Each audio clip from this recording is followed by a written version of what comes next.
வணக்கம் Gayathri ma'am, welcome to Sunday chat. எப்படி இருக்கிறீங்க? வணக்கம் தாமு சார், நல்லா இருக்கேன். போன வாரம் நம்ம இந்த மும்மொழி கொள்கையை பத்தி பேசியிருந்தோம். அவங்க ஒரு மொழி போராட்டத்தையே எடுத்துட்டு வராங்க அப்படின்னு சொன்னோம். அநேகமா அது டேக் ஆஃப் ஆகல அப்படின்னு தான் நினைக்கிறேன். ஏன்னா கடந்த ஒரு வாரத்துல முதல்வர் பேசினதை பாருங்க. அவர் சொல்றாரு, நாங்க எந்த மொழிக்கும் எதிரானவர்கள் இல்ல. இன்னும் தமிழ்நாட்டுல இருக்கக்கூடிய தனியார் பள்ளிகள்ல எல்லாம் மும்மொழிகள் இருக்கு. அவங்க மத்த மொழிகள் தான் படிக்கிறாங்க. படிக்க விருப்பப்படுறவங்க படிக்கிறாங்க. அதைத்தானே நாங்க சொல்றோம். ஏன்னா தமிழ்நாட்டுல 55% பாத்தீங்க அப்படின்னா நீங்க தனியார் பள்ளிகள் தான் இருக்குது. ஒரு ஏரியால 100 குழந்தைங்க ஸ்கூலுக்கு போகுது அப்படின்னா அதுல 55 குழந்தைங்க இன்னைக்கு தமிழ், இங்கிலீஷ் இல்லாம வேற ஒரு மொழியை படிக்குது. நான் ஹிந்திக்கே போல. ஏன்னா இந்த புதிய கல்வி திட்டத்துல ஹிந்திய பத்தி பேசவே இல்லை. அதனால நம்ம ஹிந்தின்னு சொல்ல வேண்டாம்.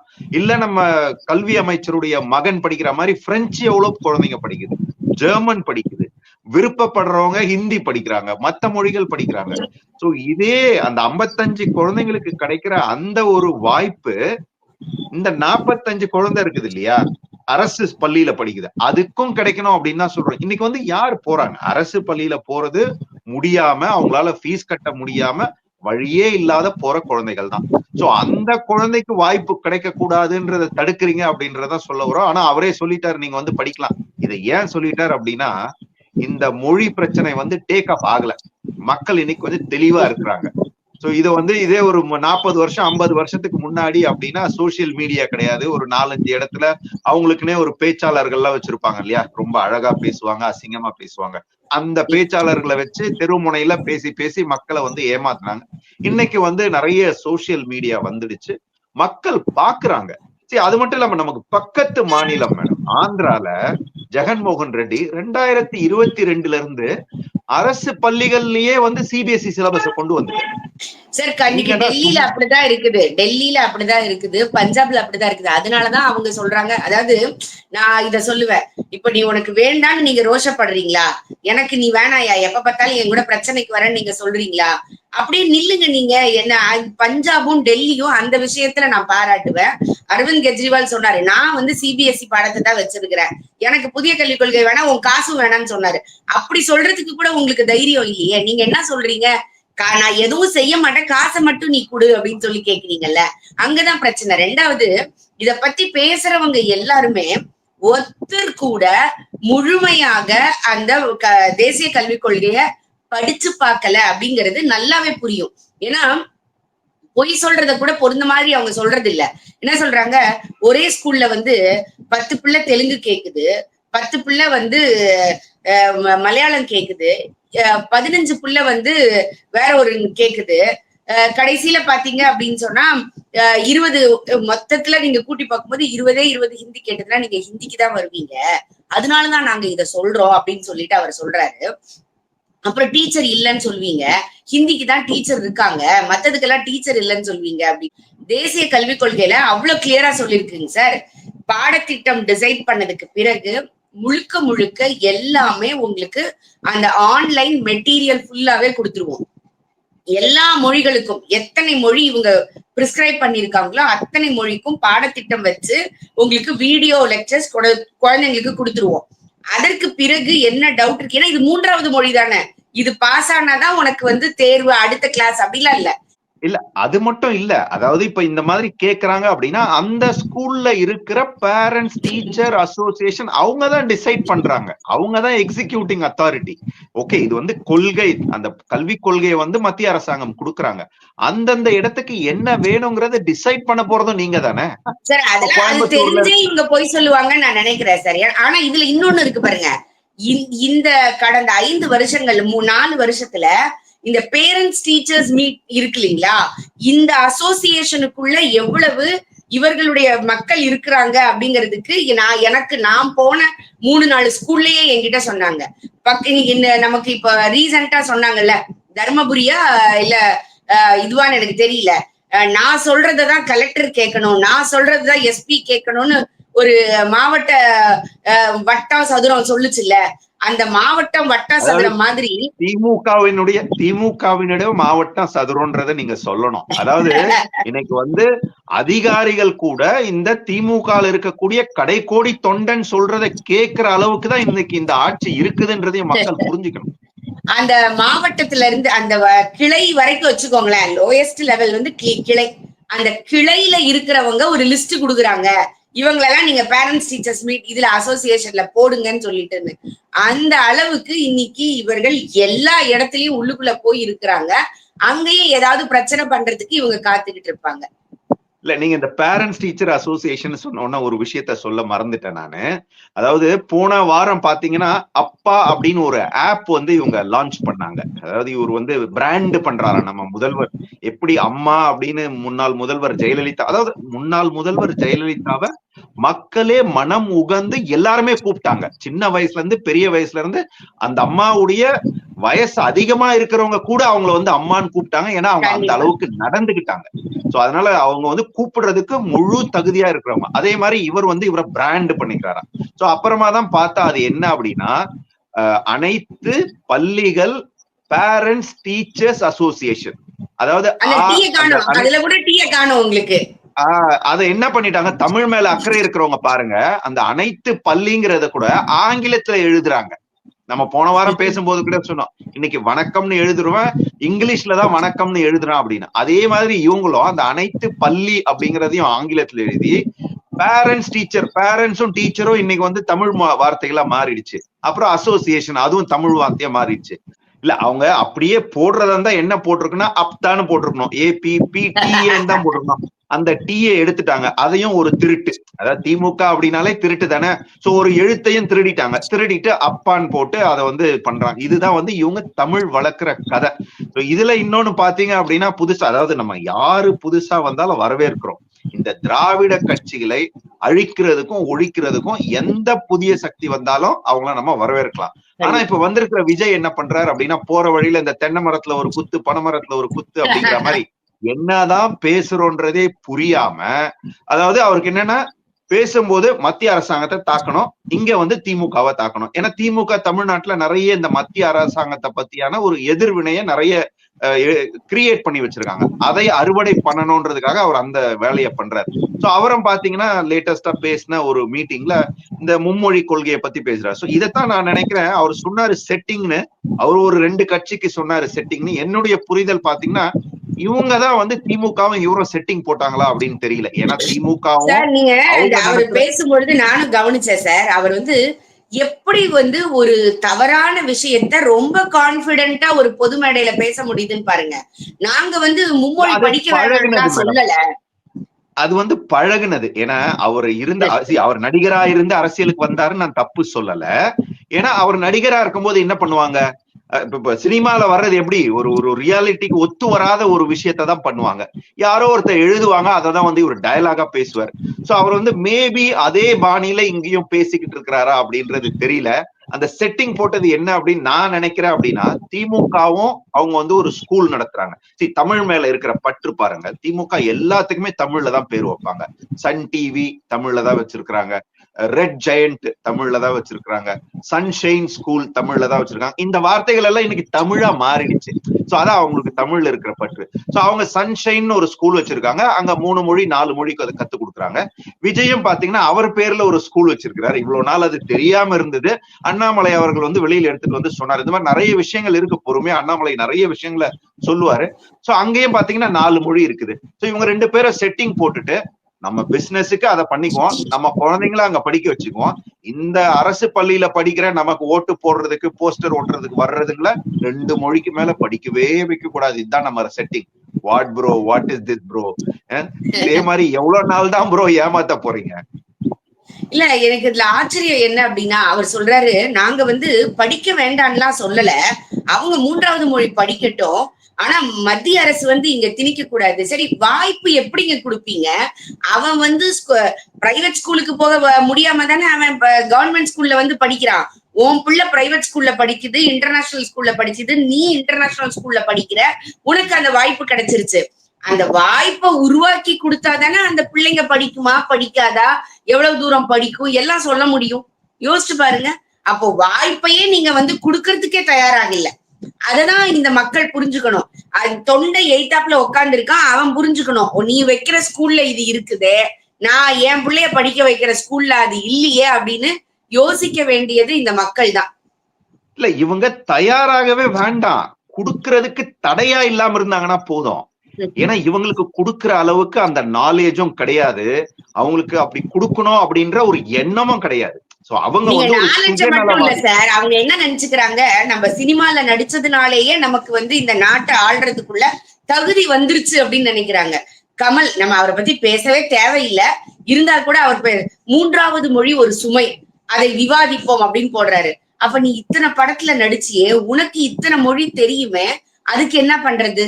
நடிகர் சூர்யா இவ்வளோ பேசுவாரு, அவர் ஒரு 2 நாளுக்கு முன்னாடி பாத்தீங்கன்னா ட்விட்டர்ல குடும்ப படம் போடுறாரு. அவர் இப்ப எங்க போயிருக்கிறாரு, எந்த இடத்துல செட்டில் ஆயிருக்கிறாரு, ஏன் அங்க போனாருன்னு கேட்டதுக்கு என்ன பதில் சொன்னாரு? என் குழந்தைங்களுக்கு நல்ல படிப்பை கொடுக்கணும். சோ நீ நல்ல படிப்பை கொடுக்கணும் அப்படின்னா நீ தமிழ்நாட்டை விட்டு வெளியில போனோம் அப்படிங்கறது வெளிப்படையா சொல்ற. அப்ப என்ன காரணம்? தமிழ்நாட்டுல அந்த கல்வி தரம் இல்லைன்னு தானே அர்த்தம். அந்த தரத்தை உயர்த்தணும், இந்தியா முழுக்க ஒரே மாதிரி ஒரு எஜுகேஷன் ஸ்டாண்டர்ட் இருக்கணும் அப்படின்றதுக்காக தான் மத்திய அரசாங்கம் இதை கொண்டு வராங்க. சோ இது எதுவுமே வந்து இவங்க பேசுறது எதையும் மக்கள் ஏத்துக்கிறதா இல்ல. உடனே பார்த்தாங்க என்னடா பண்றது, வேற ஏதாவது டயலாக் எழுதி கொடுங்க அப்படின்னு முதல்வர் கேட்க, இவங்க என்ன பண்ணாங்க, அந்த தொகுதி மறுசீரமைப்பு, இதுல வந்து எங்களோட உரிமை போயிடுது, யார் சொன்னாங்கன்னே தெரியல. இந்த பிரச்சனையை பாத்தீங்கன்னா திடீர்னு எங்கேயோ இருந்த ஒரு இடத்துல கிளப்பிட்டார். இது கிளப்புனது மட்டும் இல்லாம மத்த ஸ்டேட்டுக்கெல்லாம் வேற இவர் கடிதம் எழுதுறாராம். இவர் நீட்டுக்கு ஒரு கடிதம் எழுதினாரு தெரியுமா, அதுக்கு எவன் பதில் சொன்னான்? கொஞ்சமாவது மக்கள் வந்து 3வது மொழிக்கு கடிதம் எழுதியிருக்காரு சார், அதையும் மத்த மாநிலங்கள் இவரை எழுதுற கடிதத்தை அந்த டாய்லெட் பேப்பருக்கு கொடுக்கிற ஒரு முக்கியத்துவத்தை கூட கொடுக்க மாட்டான்னு நினைக்கிறேன். ஏன்னா இவர் நீட்டுக்கு கடிதம் எழுதினாரு, நம்ம ஸ்டேட்டை சுத்தி இருக்கிற எல்லா ஸ்டேட்டுக்காரனும் இன்னைக்கு நீட்டு பசங்களை படிக்க வச்சு அவனுங்க எல்லாரும் வந்து இன்னைக்கு நல்லா படிக்கிறாங்க. இவங்க பேசுறாங்கல்ல, தமிழ் படிச்சா சுந்தர் பிச்சை வந்தாருன்னு. இன்னைக்கு போய் பாருங்க, அமெரிக்கால 70% ஆஃப் த பீப்புள் தமிழ்நாட்டுல இருந்து போறவன் ஒருத்தருக்கு கீழே வேலை செய்யறான். ஒரு இந்தியன் தான் பாஸா இருப்பான், அந்த இந்தியனுக்கு கீழே தான் வேலை செய்யறான். அந்த பாஸ் யாருன்னு பாத்தீங்கன்னா 70% வந்து ஆந்திரால இருந்து போறான், தெலுங்கானால இருந்து போறான். இது ரியாலிட்டி. யூஎஸ்ல இன்னைக்கு ஓகே நிறைய சாஃப்ட்வேர் இன்ஜினியர்ஸ் தமிழ்நாட்டுல இருந்து போறாங்க. போறவெல்லாம் 2nd கிரேட் 3rd கிரேட்ல தான் இருக்கிறான். 1st கிரேட்ல யாரு இருக்கான் அப்படின்னு பாத்தீங்கன்னா ஆந்திராக்காரன் தான் இருக்கான். சோ அவங்க எல்லாம் அக்செப்ட் பண்ணிட்டாங்க, அவங்க எல்லாம் படிக்கிறாங்க. அதாவது இது எப்படி சொல்றாங்கன்னே தெரியல. அதாவது நம்மளுடைய முன்னாடி இருந்த பாராளுமன்றத்தை விட இப்ப வந்து ஒரு 40% சீட் எக்ஸ்ட்ரா வச்சிருக்கிறாங்க. அப்ப 40% இவங்க சொல்றாங்கல்ல சார், இந்த மொழிவாரி இந்த நீங்க வந்து அதை பிரிக்கிறதுக்காக தான், அதாவது இந்த மும்மொழி கொள்கை எடுபடல, அடுத்து எப்படி உணர்வை தூண்டுறது, உடனே அவரா வாண்டடா போய் வண்டியில ஏறிட்டு சொல்றாரு, இந்த மாதிரி நாங்கெல்லாம் மக்கள் தொகையை வந்து கம்மி பண்ணோம், அதனால இப்ப எங்களுக்கு வந்து அந்த ப்ரொபோர்ஷனேட்ல சீட்டு குறைய போகுதுன்னு அடுத்த பிரச்சனையை உன்னை கிளப்பி விடுறாங்க. அதாவது குறைய போகுதுன்னு யாரும் சொல்லவே இல்லையே. இவர் ஏதோ நைட்டு படுத்து தூக்கத்துல கனவு கண்டு எழுந்து வந்த மாதிரில சொல்றாரு. மத்திய அரசாங்கத்துல இருந்து அப்படி ஒரு அறிவிப்பு வரல.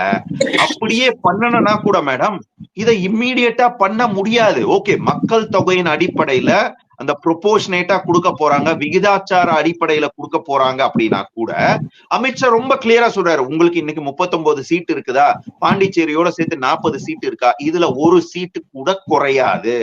சொல்லல சார், நான் சொல்றேன் சார், குறைஞ்சா கூட என்ன சார் தப்பு இருக்குது? யோசிச்சு பாருங்க.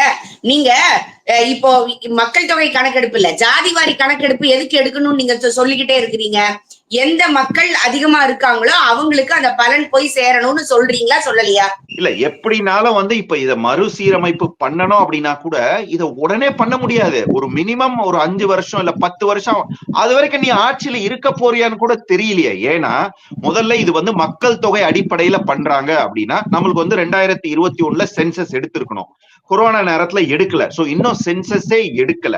அப்படியே கவர்மெண்ட் வந்து சென்சஸ் எடுக்கணும்னு சொல்லி சொன்னா இப்ப அதை எடுக்க ஆரம்பிச்சு அதுல வந்து ஜாதி அடிப்படைன்னு சொல்லி அந்த ஜாதி எத்தனை ஜாதி இருக்கு, அது எந்த ஜாதி மெஜாரிட்டி இருக்கு, மைனாரிட்டி இருக்கு, இதெல்லாம் எடுத்து அந்த நம்பர்ஸ் எல்லாம் ஃபைனலைஸ் பண்ணி அதுக்கப்புறம் ஓகே, இப்ப தமிழ்நாட்டுல ஒரு 40 எம்பி இருக்கிறாங்க, இல்ல 39 எம்பி இருக்கிறாங்க, 8 கோடி பேருக்குன்னா அதே ப்ரொபோர்ஷனேட்டா ஒவ்வொரு ஸ்டேட்டுக்கும் ஓகே, தமிழ்நாட்டையே பேஸா எடுத்துக்கிறாங்கன்னு வச்சுங்களேன். சோ நம்மளுக்கு நம்பர் குறைய போறது இல்ல.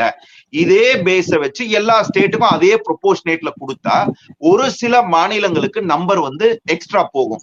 இல்ல இப்ப தமிழ்நாட்டிலேயே 8 கோடி பேருக்கு 39 எம்பி கம்மி, ஓகே, இவங்களுக்கு வந்து அவங்களுக்கு குறையறத பத்தி ஆட்சேபனை கிடையாது சார். என்ன பொறுத்த வரைக்கும் அடுத்தவனுக்கு கூடிடக்கூடாது. ஐயோ இன்னைக்கு இப்படி வந்துருச்சு, இப்ப நாளைக்கு வந்து உத்தரப்பிரதேஷ்லயும் உத்தரகாண்ட்லயும் நார்த் ஈஸ்ட்லயும் வெஸ்ட் பெங்கால்லயும் கூடிருச்சுன்னா என்ன பண்றது? இல்ல கூடுச்சுன்னா அது வந்து மக்களுக்கு நல்லது அப்படின்னு யோசிக்கிறவன் தான் ஒரு நல்ல அரசியல்வாதி. ஏன்னா அவங்க நல்ல அரசியல்வாதின்னு சொல்லிட்டு இப்படி நீங்க தமிழ்நாட்டுல இப்படி கம்பேர் பண்ணலாமா? என்ன அவங்கள கம்பேரே பண்ணல மேடம். இது வந்து அட்லீஸ்ட் நம்ம மக்களுக்கு புரிஞ்சுக்கணும்ன்றதுக்காக நான் சொல்றேன். ஏன்னா ஒரு ஃபார் எக்ஸாம்பிள் இன்னைக்கு இருக்கிற ஸ்டேட்டஸ்ல இப்போ ஒரு எம்பி வந்து ஒரு 8 லட்சம் மக்களுக்கு ஒரு எம்பி இருக்கிறாரு அப்படின்னா இந்த வந்து இதை மறுசீரமைப்பு பண்ணதுக்கு அப்புறம் ஒரு 6 லட்சம் பேருக்கோ இல்ல 5 லட்சம் பேருக்கோ ஒரு எம்பி இருக்கிறாரு அப்படின்னும் போது நிறைய ரெப்ரசன்டேஷன் இருக்கும். சோ அவர் வந்து அந்த தொகுதியை போய் பாக்குறது, ஓகே எம்பிஸ் நிறைய பேர் தொகுதியை போய் பாக்குறது இல்லைன்னு வச்சுக்கோங்க, அப்படியே பார்க்கணும்னு நினைக்கிற அந்த எம்பிக்கு அது வந்து பார்க்க முடியும். சோ இதெல்லாம் வந்து அதாவது இது நடக்க போகாதது. எப்படி வந்து மும்மொழி கொள்கைன்னு ஒண்ணு அதுல ஹிந்தி திணிப்பு இல்லையோ அது இருக்குன்னு சொல்லி இவங்க வந்து ஒரு பொய்ய சொல்றாங்களோ அது எடுபடலை அப்படின்றதுனால இந்த மறுசீரமைப்பு, அதாவது இதெல்லாம் ஏன் எடுக்கிறாங்க அப்படின்றத மக்கள் ரொம்ப தெளிவா யோசிக்கணும். இப்ப பாத்தீங்கன்னா கடந்த ஒரு வாரத்துல 2 லட்சம் அரசு ஊழியர்களுக்கு மேல வேலை நிறுத்தம் பண்றாங்க, போராட்டம் பண்றாங்க. இத வெளியில யாருமே பேசுறது இல்ல, எந்த பத்திரிகையாளரும் சொல்றது இல்ல. ஆசிரியர்கள் வந்து போராட்டம் பண்றாங்க. நீங்களே நிறைய நிகழ்ச்சியில பேசியிருக்கிறீங்க. இந்த ஜாக்டோ ஜியோ இன்னைக்கு போராட்டம் பண்றாங்க. ஜாக்டோ ஜியோ பத்தி நீங்க நல்லா சொல்லி இருந்தீங்க ஒரு இதுல, நான் காணொலியில பார்த்தேன். ஏன்னா அவங்க எல்லாம் வந்து ஓகே அவங்க போராடுறாங்க அப்படின்றது ஓகே, போராடுறது நியாயம் சார், போராடுறதுக்குரிய காரணம் நியாயம். ஆனா இன்னைக்கு அவங்களை ஏத்தி வச்சது யாரு? நீங்க தானே ரோட்ல இறங்கி. இன்னைக்கு பிரசாந்த் கிஷோர் அவர்கள் விஜயோட மீட்டிங்ல வந்து சொல்றாரு தமிழகம் எல்லாத்துலயும் முன்னேறி இருக்கு, வாரிசு அரசியல்லையும் ஊழல்லையும் முன்னேறி இருக்குன்னு சொல்றீங்களே, உங்க 2 பேருக்கு என்ன வித்தியாசம் இருக்கு? ஜாக்டோஜியோ இன்னைக்கு ரோட்ல இறங்கி உனக்கு வெக்கமே இல்லாம நீங்க அவங்களுக்காக ஓட்டு கேட்டீங்களே, திமுகவுக்காக ஒரு ஆசிரியராக இருந்துட்டு அடுத்த தலைமுறையை உருவாக்குவதற்குள்ள இடத்துல இருந்துகிட்டு ஒரு சார்பா ஒரு கட்சி சார்பா போய் இறங்கி ஓட்டு கேட்டீங்களே. அதாவது இந்த அரசியல்வாதிகள் தான் இன்னைக்கு இப்படி இருக்கிறாங்க அப்படின்னு பார்த்தா ஐஏஎஸ் அதிகாரிகளும் அந்த மாதிரிதான் இருக்கிறாங்க. நீங்க பாத்திருப்பீங்க, ஒரு குழந்தை 3.5 வயசு குழந்தை வந்து கற்பழிக்கப்பட்டிருக்கு அப்படின்னா அதை வந்து நியாயப்படுத்தி ஒரு ஐஏஎஸ் அதிகாரி பேசுறாரு. எனக்கு வந்து இந்த நான் நிறைய முறை சொல்லியிருக்கேன் நம்ம நிகழ்ச்சியே, ஐஏஎஸ் ஐபிஎஸ் அதிகாரிகள் மேல வந்து ரொம்ப ஒரு மரியாதை இருக்கக்கூடியது.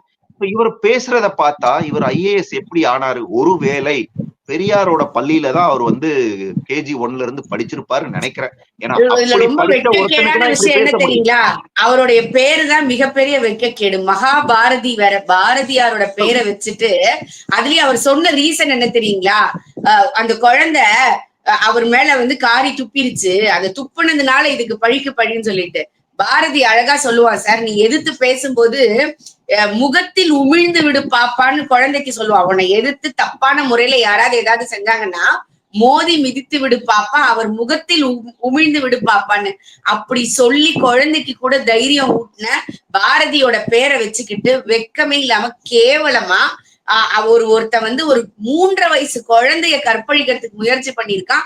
இல்ல அவர் அந்த குழந்தையும் தப்பு சொல்றாரு, அந்த குழந்தையுடைய பெற்றோரையும் தப்பு சொல்றாரு. அதாவது குழந்தைங்களை எப்படி வளர்க்கணும்னு பெற்றோருக்கு தெரியணும் அப்படின்றாரு. நாளைக்கு இவருக்கு ஒரு பொண்ணு இருந்தா அப்படி நடக்க கூடாது, அப்படி நடந்தா இப்படி பேசுவார் அவரு.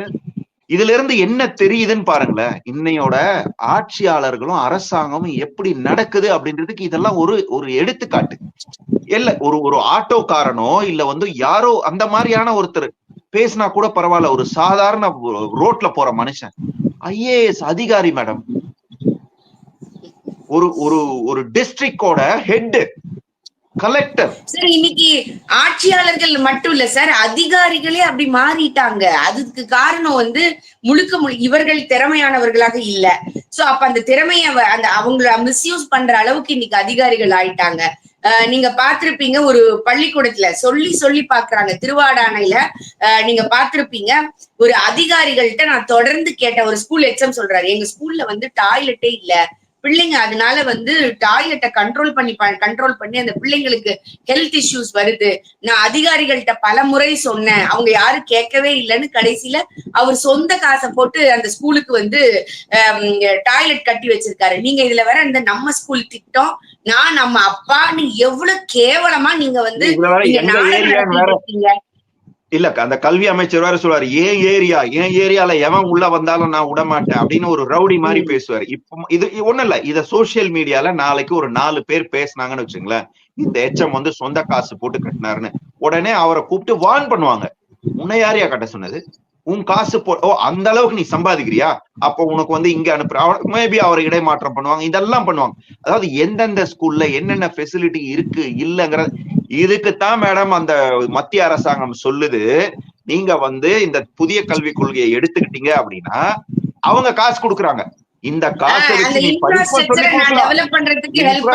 டெவலப் பண்ணலாம் இல்ல, டாய்லெட் இல்லாத ஸ்கூல்ல டாய்லெட்டை கட்டலாம்ல, கிளாஸ் ரூமே இல்லாம கல்வி அமைச்சர் இருக்கக்கூடிய அவருடைய அதே டிஸ்ட்ரிக்ட்ல பசங்க வந்து மரத்தடியில உட்கார்ந்து மரத்துல வந்து பிளாக் போர்டு வச்சு நீங்க வேற வெறும் குச்சிய நட்டு வச்சு ஜல்ஜீவன் மிஷனுக்கு கணக்கு எழுதினவங்க இவங்க. நீங்க வந்து டாய்லெட் கட்டுறேன்னு சொல்லி எங்க டாய்லெட் கட்டுறாங்க, அது என்ன செலவு பண்ணாங்க நமக்கு இதுதான் சார். அதாவது இவங்க செய்யவும் விட மாட்டாங்க. அப்படி செஞ்சு இன்ஃப்ராஸ்ட்ரக்சர் டெவலப் ஆகி பிள்ளைகள் படிச்சுட்டாங்கன்னு வச்சுக்கோங்க, அப்புறம் இவங்களுக்கு போஸ்ட் ஓட்டுறதுக்கு ஆள் இருக்க மாட்டாங்கல்ல.